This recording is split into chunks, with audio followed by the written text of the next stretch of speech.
Jaya Radha Madhava Kunja Bihari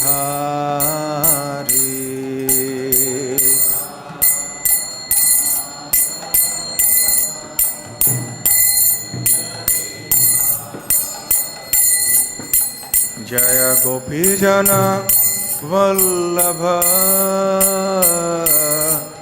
Girivaradhari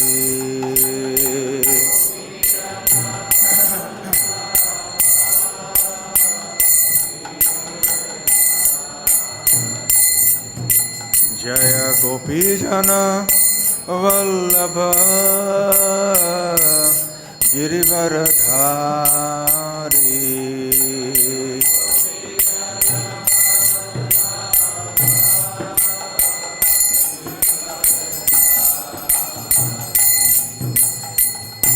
Yashodanandana Brajajana Ranjana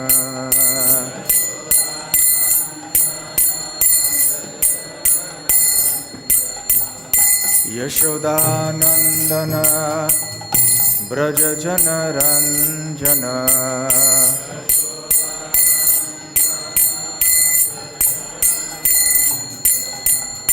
Yamuna Tira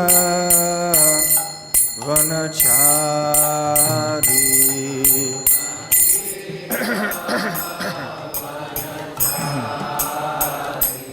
Yamuna Tira Vanachari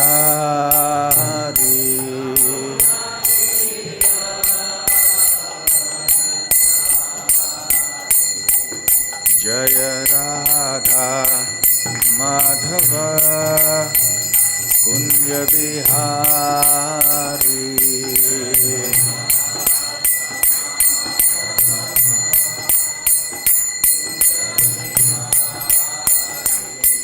Jaya Shri Krishna Chaitanya Prabhu Nityananda Shri Advaita Gadadhar Shivasadi Gaura Bhakta Vrinda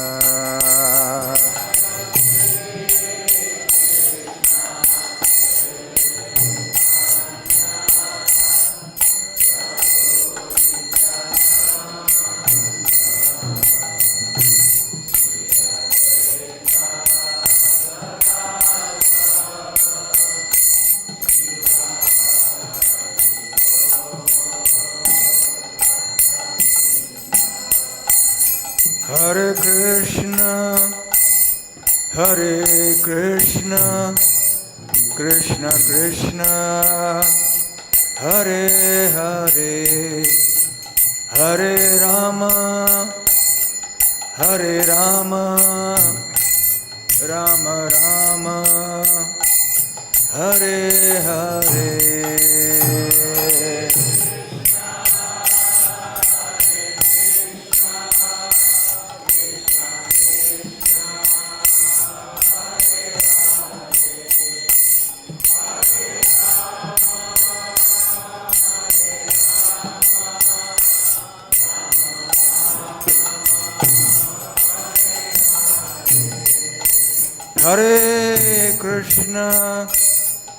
Hare Krishna, Krishna Krishna, Hare Hare, Hare Rama,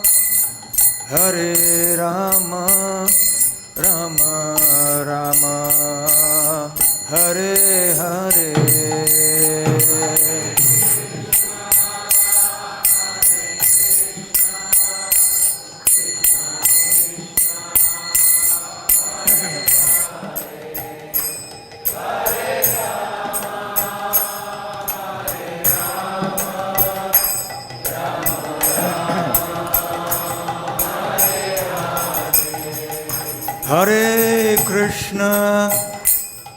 Hare Krishna, Krishna Krishna, Hare Hare, Hare Rama, Hare Rama, Rama Rama, Hare Hare.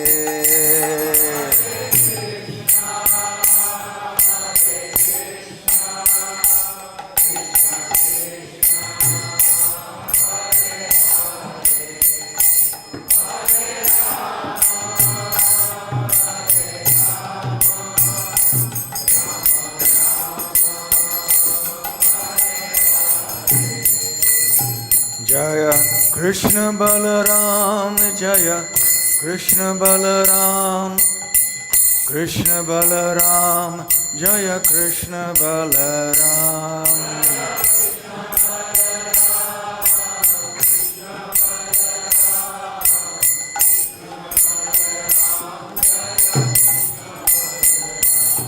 Jaya Radha Shyama Sundar, Radha Shyama Sundar Radhe.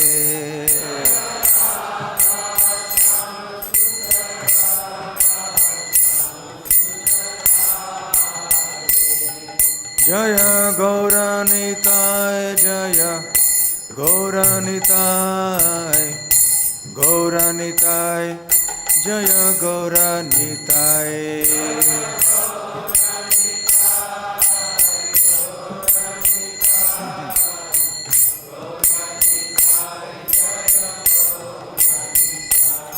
Jaya Jaya Prabhupada, Prabhupada, Prabhupada, Jaya Jaya Prabhupada.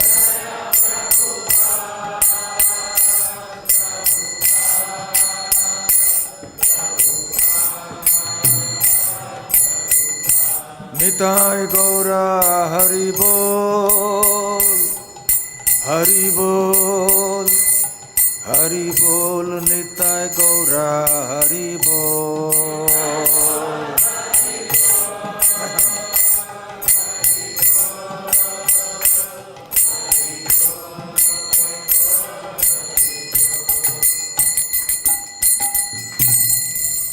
Jayam Vishnupad Paramhansa Parivrajaka Ashtotar Sat.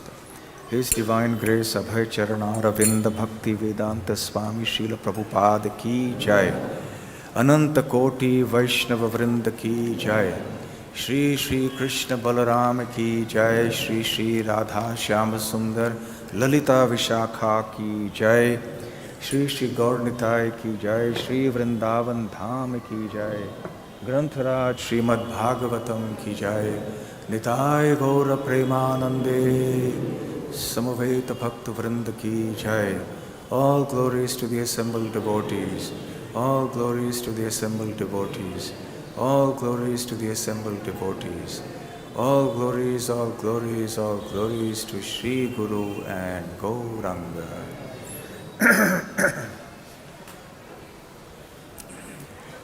Om Namo Bhagavate Vasudevaya. Om Namo Bhagavate Vasudevaya. Om Namo Bhagavate Vasudevaya. Narayanam Namaskritya Naram Chaiva Narottamam Devim Saraswatim Vyasam Tato Jayamudiraye Nashta Prayashva Bhadreshu Nityam Bhagavata Sevaya Bhagavatyuttama Shloke Bhaktir Bhavati Naishtiki. Reading from Srimad Bhagavatam, Canto 10, Chapter 44, Killing of Kamsa. Text 31 through 37. Only 37 has a purport. So what I will do is I will recite the verses and the translation by myself, and then we will recite together the 37th verse. Hateshu mallavaryeshu vidruteshu cha bhojarat Nyavarayat svaturyani vakyam chedam uvachaha. The Bhoja king said, the Bhoja king, seeing that his best wrestlers had all been killed or had fled, stopped the musical performance, originally meant for his pleasure, and spoke the following words. Nisarayata durvrittau Vasudevatmajau purat Dhanam harata gopanam Nandam badhnita durmatim. Kamsa said, drive the two wicked sons of Vasudeva out of the city, confiscate the cowherd's property, and arrest that fool Nanda.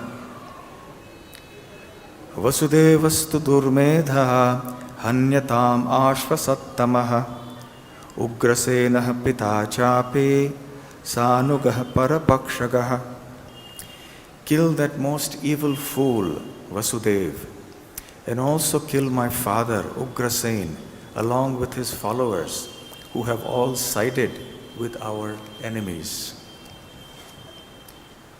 Evam vikathamane vai kanse prakupito vyayah Laghimnotpatya tarasa mancham uttungam aruhat.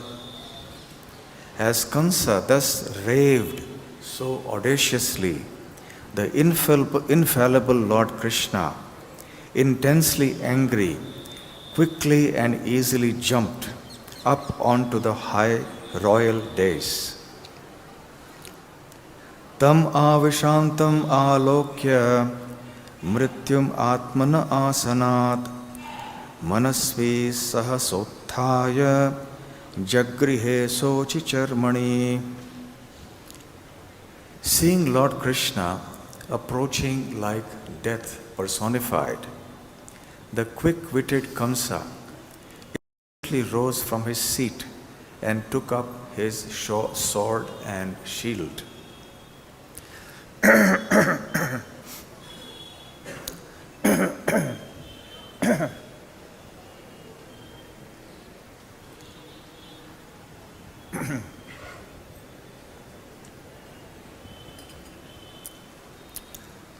Tam khadgapanim vicharantamashu shenam yatha dakshina savyamambare samagrahi durvishaho grateja yathoragam tarksha sutah prasahya. Sword in hand, Kamsa moved quickly from side to side like a hawk in the sky. But Lord Krishna, whose fearsome strength is irresistible, powerfully seized the demon just as the son of Tarksha might capture a snake. Text 37. Pragrihya Kesheshu Chalat Kiritam Nipatya Ranga upari tunga manchat tasya uparishtat swayam abjanabha papata vishva ashrayah atmatantrah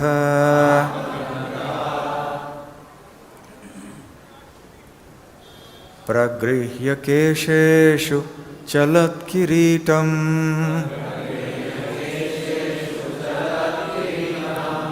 Nipatya rango paritunga manchat Tasyo parishtat swayam abjanabha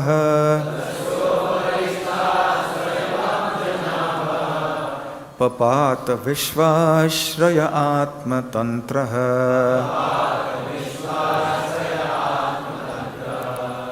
प्रगृह्य केशेषु चलत्किरीटं निपात्य रंगोपरि तुंगमंचात् तस्योपरिष्टात् स्वयमब्जनाभः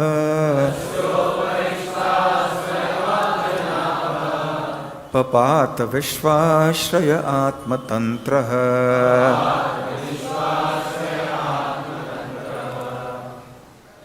प्रगृह्य grabbing, kesheshu by the hair, chalat knocking off, kiritam whose crown, nipatya throwing down, ranga upari onto the surface of the wrestling ring, tunga high, manchat from the platform, tasya of him, uparishtat on top, swayam himself, abjanabhaha the lotus-naveled Supreme Lord,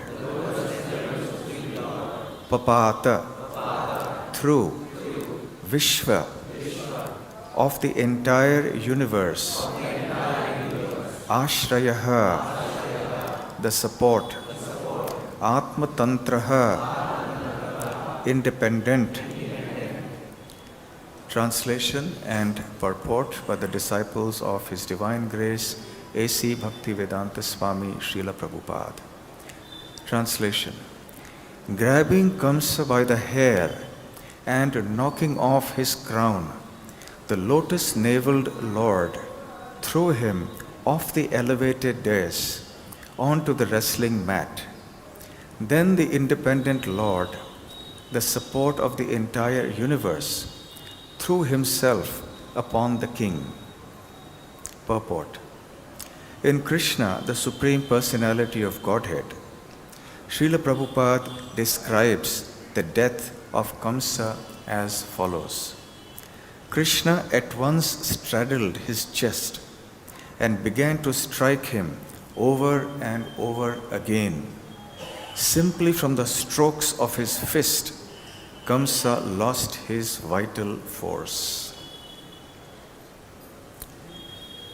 Om Jnanatimirandhasya Jnananjanashalakaya Chakshurunmilitam Yena Tasmai Shri Gurave Namaha Shri Chaitanya Manobhishtam Sthapitam Yena Bhutale Swayam Rupa Kada Mahyam Dadati Swapadantikam Vandeham Shri Guru Shri Yuta Padakamalam Shri Gurun Vaishnavanscha Shri Rupam Sagrajatam Sahagana Raghunathanvitam Tam Sajivam Sadvaitam Savadhutam Parijana Sahitam Krishna Chaitanya Devam Shri Radha Krishna Padam Sahagana Lalita Shri Vishakhanvitamscha Namo Om Vishnu Padaya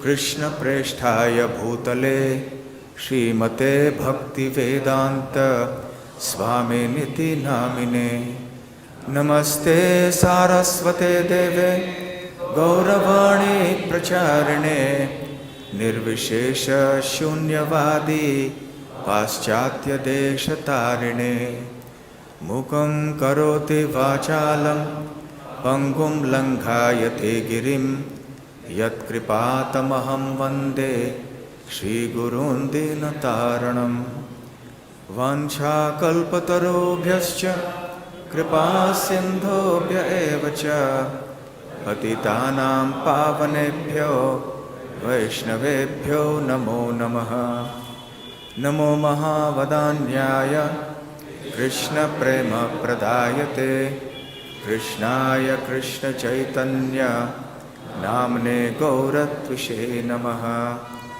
Pancha Tattvatmakam Krishnam Bhaktarupa Swarupakam Bhaktavataram Bhaktakyam Namami Bhakta Shaktikam Aradhyo Bhagavan Vrajesha Tanayas Tadhama Vrindavanam Ramya Kachidupasana Vrajavadhu Vargenaya Kalpita Srimad Bhagavatam Pramanamamalam Prema Pumartho Mahan Shri Chaitanya Mahaprabhor Matamidam Tatradara Naparaha He Krishna Karuna Sindhu Dinabandho Jagatpate Gopesha Gopika Kanta Radha Kanta Namostute Tapta Kanchana Gaurangi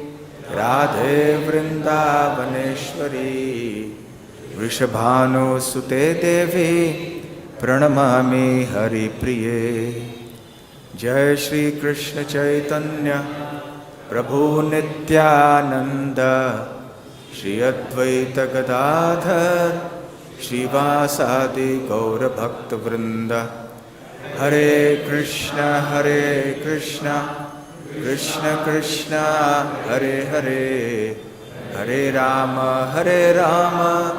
Rama Rama Hare Hare Hare Krishna. It is a great pleasure and honor for me to be back in Sri Vrindavan Dham, in Sri Krishna Balaram Mandir, and in the Srimad Bhagavatam class. Somehow Srimati Radharani has kept me away for 5 years, so I'm feeling very blessed to be back amongst all of you here today in this holy Purushottam month. Kamsa has just got killed, so we are celebrating that occasion.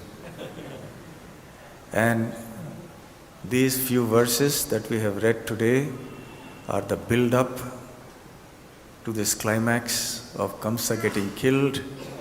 And in the last verse, this is what we heard, that Kamsa has been killed and delivered by Lord Krishna. So what we will do is, we will discuss each of these verses briefly, from 31 through 37. So in the 31st text, we see that Kamsa has seen in front of his own eyes his powerful wrestlers, including Chanur and Mushtik, being killed effortlessly by Krishna and Balaram. Everybody was very happy. Everybody offered blessings and benedictions to Krishna and Balaram, except one person, and that was Kamsa. Kamsa was not at all happy, and that is an understatement. He was very upset. And because he was upset, he stopped all the musical performance. In the Gopal Champu, Srila Jiva Goswami says, Malla Natana Krita Vishwa Vimohana. When Krishna was wrestling with the wrestlers, it was not like a common wrestling match. I don't know how many of you have actually seen a wrestling match, but in childhood sometimes you would see these wrestling matches, and I'm sure many of you have also seen them. And the wrestlers, they fight together. It is not something very graceful. It is very, shall we say, not elegant. They sometimes pull the legs, sometimes grapple with the neck, they push, they pull, they do so many things. But for Krishna, Jiva Goswami uses the word Malla Natana. Nat means an actor or a dancer. Nartana also. So when Krishna was wrestling with the wrestlers, the powerful wrestlers whose bodies were like thunderbolt, it was very elegant and graceful on Krishna's part. Just like when Krishna was dancing on the hoods of Kaliya, and the hoods of Kaliya were constantly moving up and down very rapidly. And it was also a life-threatening situation for anybody else who might have been on top of Kaliya's hoods. We know that when we are standing on a platform that is moving like in a ship at sea that is rocking, we are uncomfortable and we are not graceful. But when Krishna was on the hoods of Kaliya, which were moving very rapidly, he was still dancing extremely gracefully. So it's easy to understand that when he was wrestling with Chanur and all the others, he was also extremely grateful. Natana Krita. And his elegant and graceful wrestling charmed, enchanted all those who were present. Vishva Vimohana. Vimohana means to enchant completely. Of course, Kamsa was not enchanted. He was deeply disturbed and fear-stricken. In the 32nd and 33rd verses, Kamsa speaks. And he says, Nisarayata durvrittau vasudevatmajau purat. Vasudeva, or Vasudeva rather, Vasudeva Atmajau. Atma Ja means the sun. So Atma means self, Ja means one who has come from. So Jau refers to the dual case. So there are two sons of Vasudeva, Krishna and Balaram. Nisarayata, expel them, throw them out, Purat, from the city of Mathura. Why? Durvrittau, because the two of them are very wicked in their mind. So throw them out. Dhanam harata gopanam, and confiscate the wealth. Hara means to take away. Like in Hari, one who takes away. Harana. So take away the dhanam, the wealth of gopanam, of the gopas, the cowherd men. And nandam badnita durmatim, and tie up, arrest this Nanda Maharaj, who is a fool, durmatim, whose heart is very crooked. Now, in Srila Viswanath Chakravarti Thakur's commentaries, we often see that when somebody speaks ill about Krishna or about Krishna's devotees, very mercifully, Srila Viswanath Chakravarti gives a different purport to it and says that actually Mother Saraswati, the goddess of learning, would understand these words differently. Have you heard of a word called wordsmith? You have heard blacksmith. Yeah? Blacksmith means one who's very expert in manipulating metal. He makes all sorts of things out of metals. So similarly, a wordsmith is one who can juggle words in such a nice way that it becomes very pleasing. There are many others in the material world who also juggle words. So Srila Prabhupada uses the phrase word jugglery many times to refer to mundane philosophers. But Srila Viswanath Chakravarti Thakur is not that kind of word juggler. He is a wordsmith because he is expertly giving the right purport to the words. That is how the word should be. Kamsa intended them in a very negative way. But Srila Viswanath Chakravarti Thakur actually says that actually Vasudeva is the most intelligent, or rather the sons of Vasudeva. Give these two boys of unattainable qualities the best position in the city. And when it comes to Dhanam Harata Gopanam, he says actually Krishna is the Dhanam of the Gopas. He is the wealth of the cowherd men. He is the treasure of the cowherd men. And that is a fact. Krishna is the priceless treasure of Sri Vrindavan Dham. And everybody in Vrindavan treasures him, they cherish him. So much so that even the animals and birds of Braja, they do not disturb the footprints of Krishna in the dust of Vrindavan. Wherever they see the footprints of Krishna, they are very careful not to walk over it, not to blow sand on it or dust. They are very careful to preserve it. They pass through the other way because they understand Krishna's footprints are also the treasure of Vrindavan.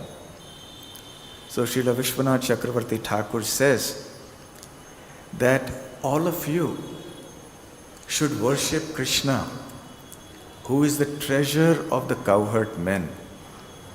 And Nandam Badnita Durmatim. Nanda Maharaj has tied Badnita, Krishna, with the ropes of love. And therefore Nanda Maharaj is extremely intelligent. His intelligence is unfathomable.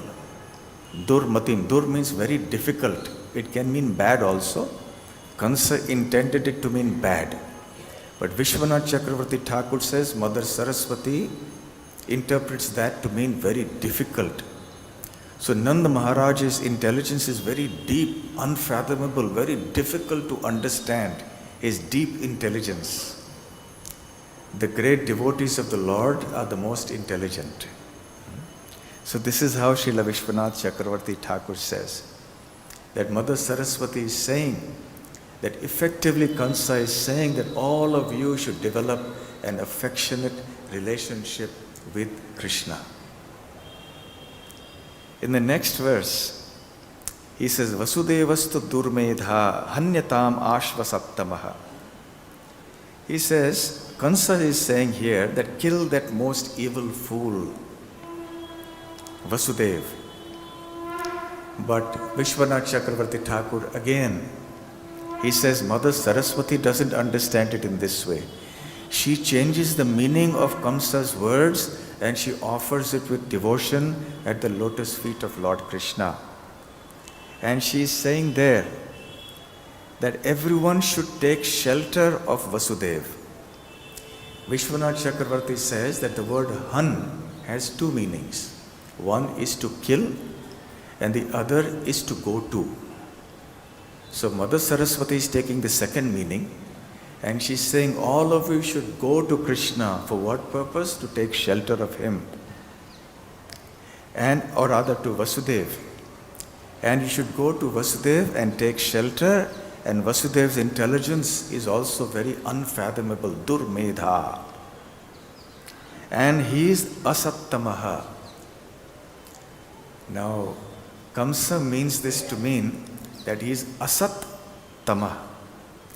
Sat means truth, or it means a person living by the truth, a saintly person. Asat means a demoniac person, a wicked person. And tama means extreme, the most. There is something called taratamya nyaya, the logic of good, better and best. Positive, comparative, superlative. Good, better, best. For example, in Chaitanya Charitamrita, Kaviraj Goswami says, actually Chaitanya Mahaprabhu says, the spiritual world is Purna. That means it is complete. But Vaikuntha is Purna, Dwarka is Purnatara, more perfect. But Goloka Vrindavan is most perfect, Purnatama. So the word Tama also indicates something that is the most, the greatest. So Asat Tama means the greatest Asat, the greatest demoniac or the wicked person. That is how Kamsa intends it. But Mother Saraswati, according to Viswanath Chakravarti Thakur, is saying that Vasudev is Sat Tama. He is the greatest of saintly persons. And before that indicates that there is no one who can be as saintly as him.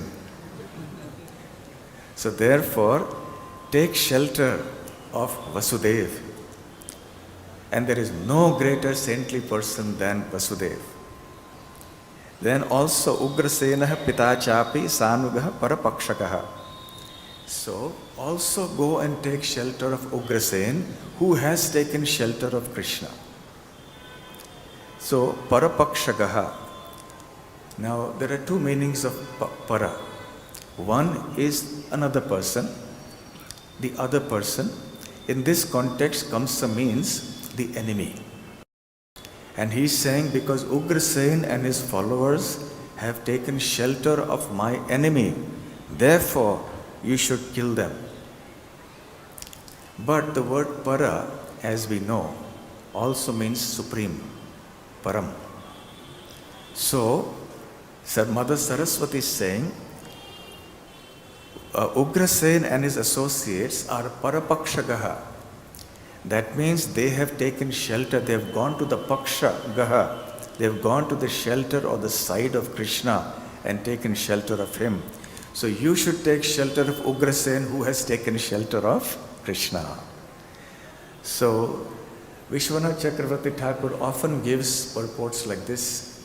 When Jarasandha spoke ill about Krishna, and also when Indradev just before the Govardhan Leela spoke ill about Krishna, Viswanath Chakravarti Thakur has described in his purports that Mother Saraswati takes the positive meaning of these curses and she offers them as praises at the lotus feet of Krishna. Then in text 34, we see that Kamsa has been raving. He has been speaking very, very angrily. Prakupito, as Kamsa thus raved so audaciously, the infallible Lord Krishna, intensely angry, quickly and easily jumped up onto the high royal dais.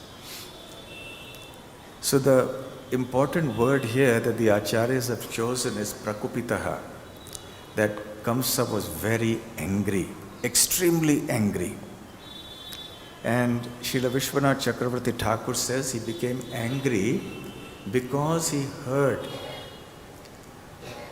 enmity expressed by Kamsa towards Krishna's devotees. And in the Gopal Champu also Srila Jiva Goswami says, Kamsaja Guru Nindana Kampakula. He says that upon hearing Guru Nindana, Guru Ninda, the Ninda or the blasphemy of respectable personalities, by whom? Kamsaja, that is coming from Kamsa. Then what happened to Krishna? Kampakula. Kampa means trembling. So Krishna started trembling with anger. He was shaking with anger. And he says, Drishti Vistirna Dyuti Shampakula, that his glance was glittering like lightning.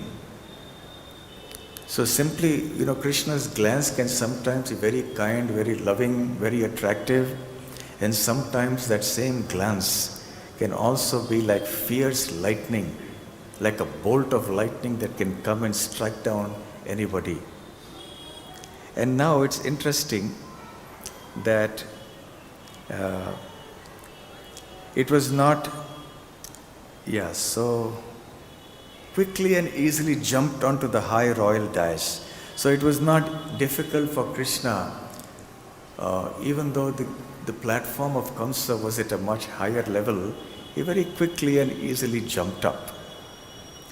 So this whole idea of Krishna becoming angry when the devotees are offended is a theme that recurs many times, not only through the Bhagavatam, but also in general through the Vedic scriptures. Now, of course, it is a fact that the association of devotees is a great benediction. And it can give us the perfection of life. It can be very pleasing, it can be very nourishing, and one can develop love of Godhead in the association of devotees. But Srila Prabhupada mentions in one purport that we receive different things from the same object or same person depending on our mentality. It is the strength of the recipient that determines whether we take good from something or somebody or we take bad from it. He gives the example that there are some vegetables and flowers that flourish in scorching sunlight, and there are other vegetables and flowers that completely wither away and they die in the scorching sunlight. So it is not the sunlight that is the cause of birth or death. It is the receiving power of those flowers and vegetables. So similarly, the association of devotees, if we glorify the devotees, if we serve them, if we are in a very positive devotional mood, then we can get tremendous benefit. And we can attain love of Godhead if we follow the instructions of the devotees. But if we are not respectful to the devotees, if we are offensive, if we are blaspheming the devotees, disrespecting them, and so on, that very association of devotees can be destructive for us. And even though the devotees do not take offense, Krishna takes offense. And Srila Prabhupada says in one purport, and I was speaking on this theme in one lecture in Delhi, that just as when we go out into the sun, we can tolerate the heat of the sun on the head, but we cannot tolerate the heat of the sun below our feet. I think many of us who have gone on parikrama, we know that if you're walking bare feet around Govardhan, let's say in the sand, in the afternoon, and the sand is very hot, you can't walk on it. It's very, very hard to walk. You can't tolerate it. You can walk on the street, which is less hot, and you can tolerate the same sun on your head, but you can't tolerate the sun, the heat of the sun below your feet. So in the same way, sometimes Krishna can tolerate offenses to himself. There is a limit to that also, as we see with Shishupal. He tolerated 100 abuses. Then finally he said enough, and he cut off his head very mercifully. So Krishna can tolerate offenses to himself, but he cannot tolerate offenses to his devotees who are always situated at his lotus feet. So the residence of the devotees is Krishna's lotus feet.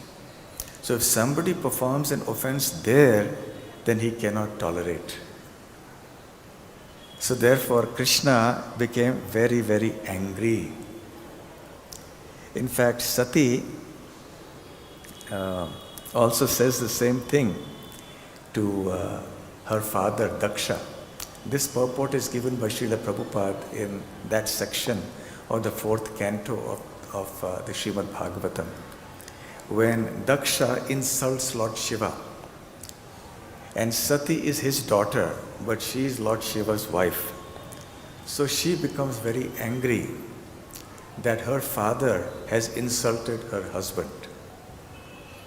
And then she says that the dust of the lotus feet of a great devotee are the cause of great deliverance and joy, but that very same lotus feet can also, the dust of the lotus feet can also be the cause of great destruction and havoc.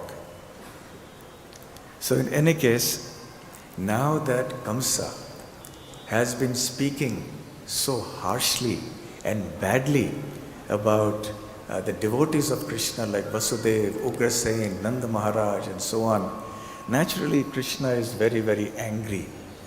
So in that anger, he swiftly jumps up. And Jiva Goswami in the Gopal Champu again says that even though he jumped immediately, it was a very playful jump. Now it was much higher than the Olympic high jump, but he very playfully jumped. So he says, Pluti Leela Krita Mancha Kshobhaka. Pluti means jump. And Leela Krita means that very playfully. Just like when children are playing, they playfully jump from here and there. So very playfully Krishna jumped. And he reached the mancha. Mancha means the platform, the dais where Kamsa was sitting. And as soon as he landed on that platform, Kshobhaka, so that platform shook very vigorously because of Krishna having landed on that. Krishna is lighter than the lightest, but he can also be stronger than the strongest. So even though he was dancing on the tips of his toes on the hoods of Kaliya, but Kaliya felt that with every step it was like a thunderbolt that was striking him. So here Krishna playfully jumped onto the platform on which Kamsa was seated, and the platform shook. But the platform was not the only thing that shook. Krida Vikrama Kansa Kshobhaka. And when Krishna playfully displayed his power, Krida Vikrama. Vikrama means the power, the teja. And Krida means play. So very playfully Krishna displayed his power, and Kansa began to shake and tremble. But his shaking and trembling was out of fear. So in this way, Viswanath or Gopal Champu describes Krishna's jumping onto the mancha, or the platform on which Kamsa was seated. And then in text 35, the important word here is mrityum, personified. That Krishna approached Kamsa like death personified. And this is a very important theme in the Vedic literature. For example, in the Bhagavad Gita, Krishna in the 9th chapter says, Amritam chaiva mrityuscha. I am immortality and I am also death personified. And Srila Prabhupada in the purport to this verse in the Bhagavad Gita says that the life that sustains us, that life that prolongs the duration of our existence in this body, that is Krishna. And when death comes to us, that is also Krishna. So Krishna is life and Krishna is death, both. And similarly in the 10th chapter of Gita also Krishna says, Mrityu sarva haras chaham. I am personified death who takes away everything. So in the purport Srila Prabhupada says that as soon as a man is born, he is dying at every minute. Death is devouring every entity at every moment. But the last stroke is called death itself. So this concept is very important. The idea that we are dying from the time we are born, and death is devouring us like a serpent, that is python, that is swallowing some living entity.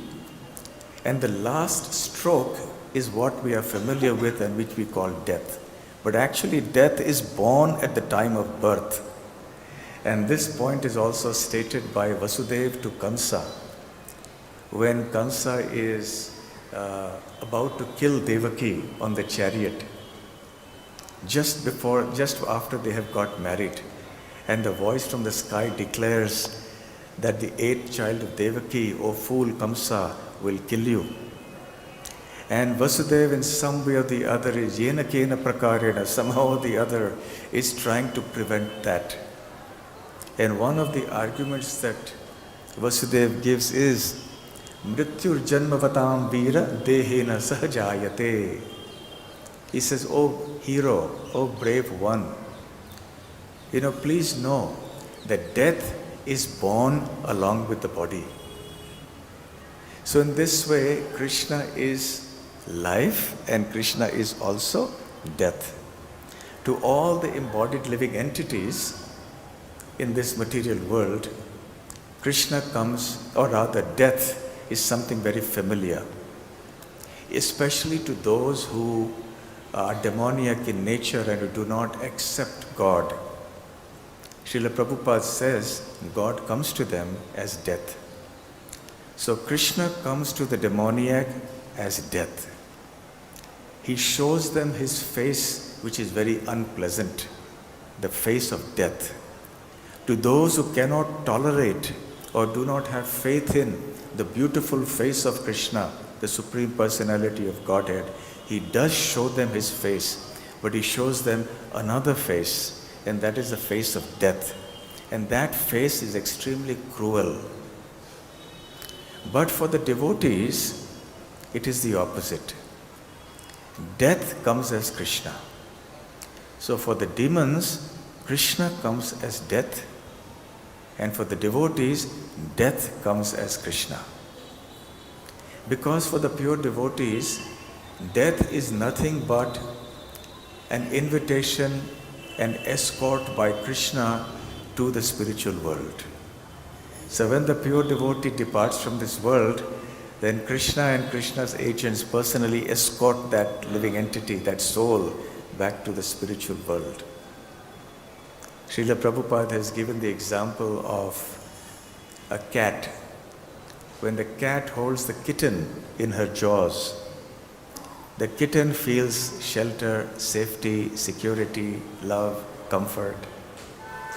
But when the cat holds a rat in the same jaws, the rat feels the exact opposite. The rat feels this is death personified. So similarly, death is very ghastly for the non-devotee. But for a pure devotee of the Lord, death is welcome because death is Krishna. And through death, Krishna is facilitating the release of the devotee from this miserable material existence and is taking that pure devotee back to his eternal association in the spiritual world. And Srila Prabhupada elsewhere also says that for a pure devotee, giving up the material body and accepting a spiritual body happens simultaneously, just like lightning and illumination happen simultaneously. So in this way, Kamsa, he is the perfect demon, Asuratama. So he is the greatest demon, and now he is seeing death personified. Krishna has come as death. And naturally, he is afraid, but at the same time, being a Kshatriya, he is also very alert to defend himself, and he gets up.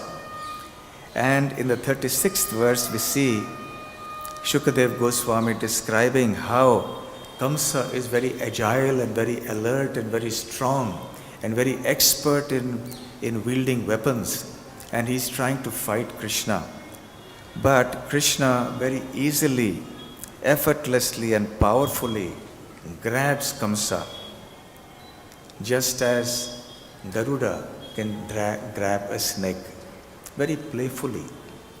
So for the demons who fight with Krishna, it's a matter of life and death, and invariably it ends up in death.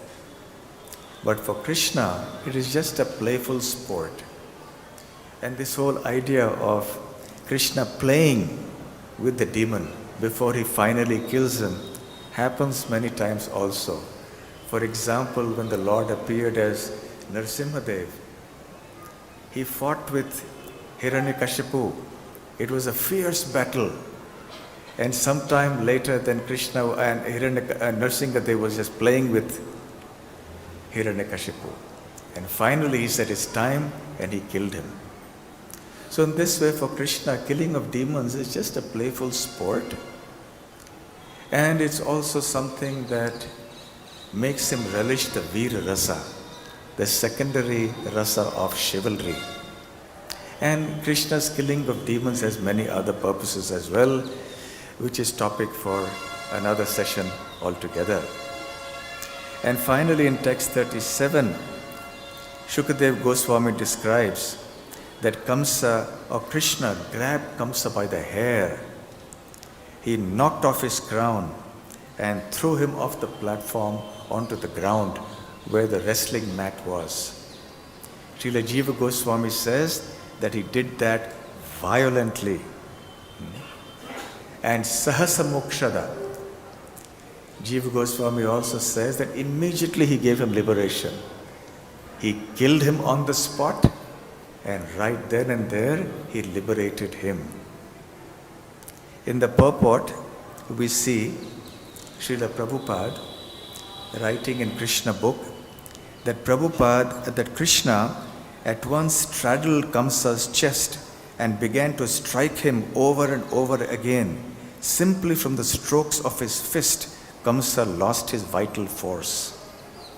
So right there and then on the wrestling mat, Krishna killed Kamsa and delivered him.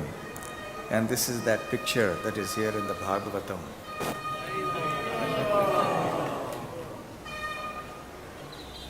And this particular 37th verse is depicted in this painting. So when all of you go back, you look at this painting. These paintings are miracles. They are excellent means to meditate on Krishna and his pastimes. So we can get a very vivid vision or understanding of what happened at that time. And remember, Krishna was only about a little under 11 years old at that time. So this was something that happened most miraculously. And Kamsa is now dead. A very wonderful pastime has taken place. And the Supreme Lord, who is independent, who is the support of the entire universe, threw himself upon the king. Now Srila Viswanath Chakravarti Thakur says that Krishna did that because he wanted to shield his body from injury when he fell off, when he jumped off and came onto the ground. So he used Kamsa's body as a cushion to protect himself so that the impact would be borne by Kamsa's body and Krishna would be safe. Of course, Krishna is always safe, but because it's a pastime, he does all these wonderful things. Shri Shri Radha Shyama Sundar, Shri Shri Krishna Balaram, Shri Shri Gaur Nitai, Srila Prabhupada, Grantaraj Srimad Bhagavatam ki Jai, Kamsa Vadh Leela ki Jai, Gaur Premanande, Hari Hari Bol, Hare Krishna. Any questions or comments?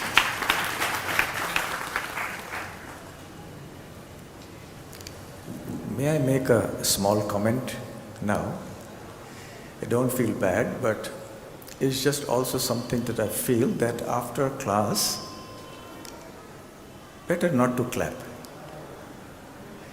because it increases the ego of the speaker. And it's not a healthy thing to do. We should clap in Sankirtan, then we can clap as much as we like. So when we are hearing the class, then we relish it, and then we have rasa and the questions and the answers and all that. Any questions? Somebody raised a hand somewhere. Yes, Rambhadra. Is there a mic or yeah? Thank you for the wonderful class. Maharaj, you are describing the description of what Jiva Goswami gave in the Gopal Champu. Now, I want to ask regarding that. In Gopal Champu, Madhava and Snigdha are narrating his pastimes in Gopal, Golo, to Krishna himself and all the Brahmasis. So how do we see the description of Jiva Goswami explaining Gopal Champu these pastimes? Because is it that he has created this, or is it actually an event which happened and this is how he is describing the pastimes of Krishna? See, in Gopal Champu, the pastimes described are from the very beginning of Krishna's birth, right up till the time when he actually returns to Vrindavan after killing Dantavakra. So he has described many of the pastimes in brief and some very elaborately.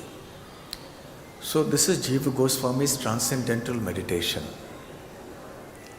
When the acharyas give purports like this, and also like Sanatana Goswami in Brihad Bhagavatam and other books, we can understand that they are reality.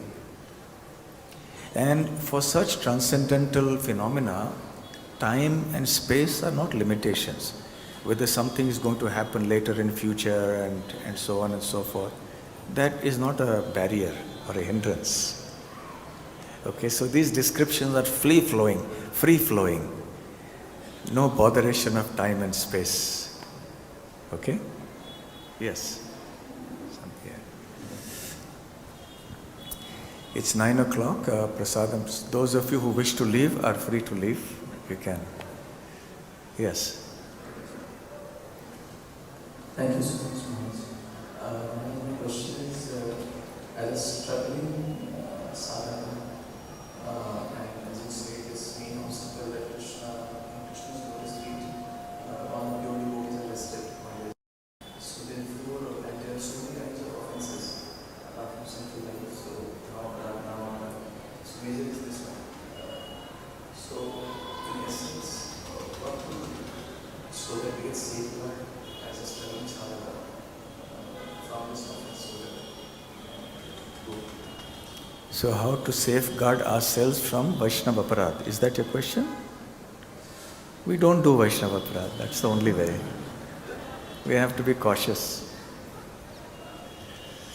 The problem comes when you're doing management. If you're not doing management, it's much easier for you to avoid Vaishnava aparadh. Okay? Those of you who are doing management services, you know it is very difficult to balance. You have to get things done and also you have to avoid Vaishnava aparadh. But still, we have to try to do it without offending devotees. That's very important. We should not let familiarity breed contempt. We will see mistakes in devotees undoubtedly. But our respect for devotees should always remain. And if we consider ourselves always as a servant of devotees, as Mahaprabhu has instructed, then we will be able to at least avoid an offensive mentality. And even for some reason, if we somehow do it, we commit some offenses because that is the nature of our service and that demands it, or because that is our nature and somehow we have said something or done something, we can go and beg forgiveness from that devotee and settle the matter. Okay? Correct. Yes, yeah.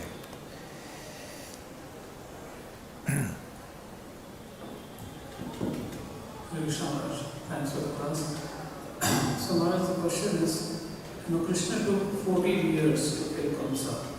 So if you see during that period, Devi and Vasudeva, they suffered so much for 14 years. And in this verse you mentioned that Krishna tolerates whatever offenses someone can on him, but when it comes to devotee, he cannot tolerate. So is it like, my question is and I also know in the past some stories there because of which they had to suffer for 14 years. So the question is the karma and action reaction, it even works for his mother and father, or is it like Krishna Madhava easily avoided that? So what is the reason? The law of karma is only meant for conditioned souls.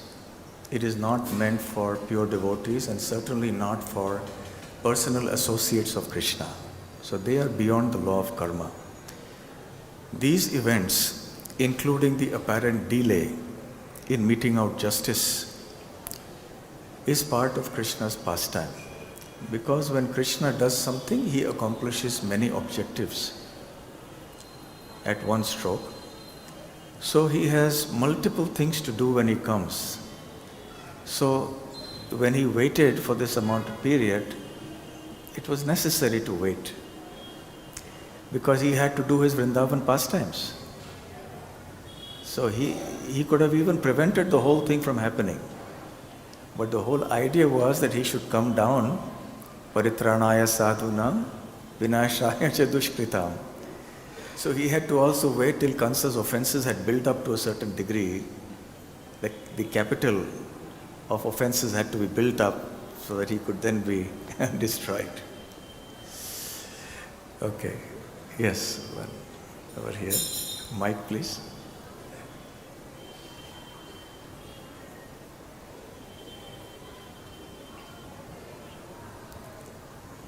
Hare Krishna. Hare Krishna. You said that Kamsa was actually abusing devotees and relatives of Krishna.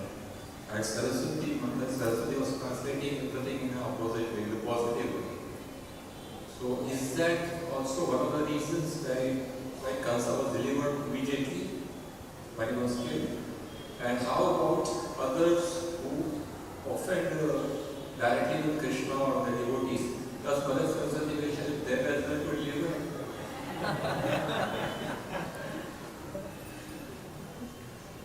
See, Kamsa is not an ordinary soul, please remember. He is Krishna's uncle. And he was killed personally by Krishna. The Acharyas have cautioned us that we should not think that because Kamsa was a demon and he was killed by Krishna, so we can also be like that. No. Kamsa was delivered because he understood who Krishna was, and he was constantly meditating on Krishna from the time of Krishna's appearance. So he was Krishna conscious, so not as a devotee. One doesn't call him a devotee. But because he was all the time meditating on Krishna and he understood who Krishna was, therefore Krishna delivered him. Right? Whereas for demons like Hiranyakashipu, he did not understand Nrsimhadev to be Lord Vishnu, and he did not have that sense of hatred so much. So therefore, he was delivered, but he did not go back to Godhead. He had to take the next birth as Ravana. So he got enormous opulence because he was killed by Nrsimhadev. Ravana had so much opulence. Okay. So, but Kamsa, he understood and he was always focused on Krishna. And we will see that in the verses to come also. Okay, all right. Just one last question to the Mataji side, and then we'll stop. Right.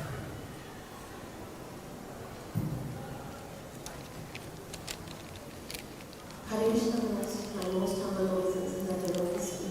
As you mentioned about devotee association, that it could either give us love of Godhead or it could be destructive in case the mentality is not proper. So my question is that in the latter case, then is it because of like past conditionings and negative impressions? So is it advisable to avoid devotee association in that case? Prabhupada used to say, he used to talk about the laddu of Delhi. One who eats it repents, one who doesn't eat it also repents. In the sense, see, we cannot do without the association of devotees. Without that, we cannot attain success.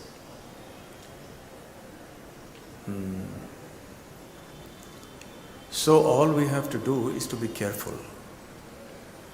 We have to be very cautious when we are dealing with devotees and remember that we are dealing with devotees.